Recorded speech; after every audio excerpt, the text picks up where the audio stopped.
Okay, we're back here with Steve Bradford. This is part two. Got slightly interrupted here, so I think I'll ask him a few more questions. I know people are going to want to know something. For instance, coming from the Caribbean background, UK background, what's the difference in food? I mean, is the food the same as what you've got in England or in Jamaica or the Caribbean, or was the food a lot different? I mean, when it comes to fresh produce, I think food is excellent. You can get mainly all the food that we eat in the Caribbean: plantain, the yam, sweet potato, and a lot of the fruits as well, the banana, pawpaw. There's some different. So for fresh produce, I think it's excellent. They have a good variety of street food where you know that there are differences in it, but I enjoy a lot of the street food. It's quite cheap, it's quite nutritious. Some of the food again that I can say is not too good, but I think food is okay. You can come and the food, you'd say, is one of the easier parts of transition. I think, you wouldn't find food a hard part for most people from the Caribbean or UK. No, I won't find it at all. To find good food to eat and enjoy, prepare yourself and to buy on the streets or even in restaurants. What about the policing situation?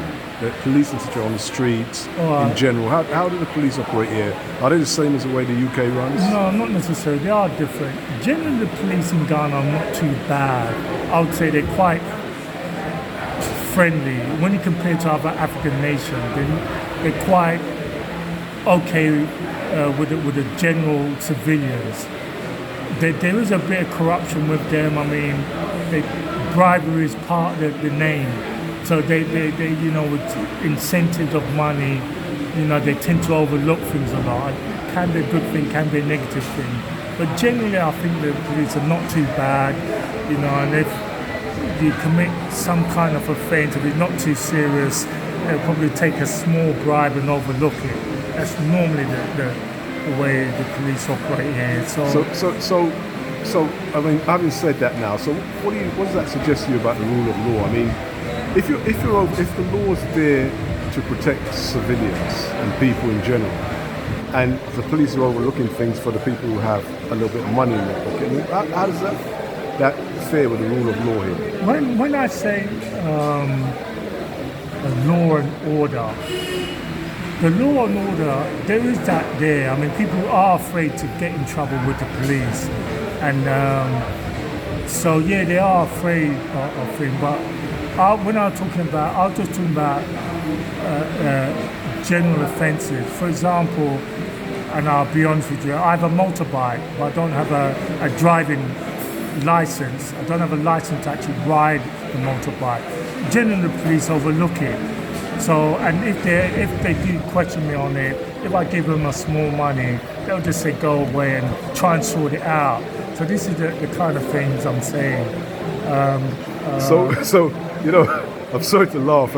That's very interesting, because what you're saying, if somebody can overlook a driving license, so what does that mean if somebody knocks you over on that bike and they don't have a license? I mean, how does anybody get any sort of insurance or whatever? If that was the case, I'll probably be in trouble.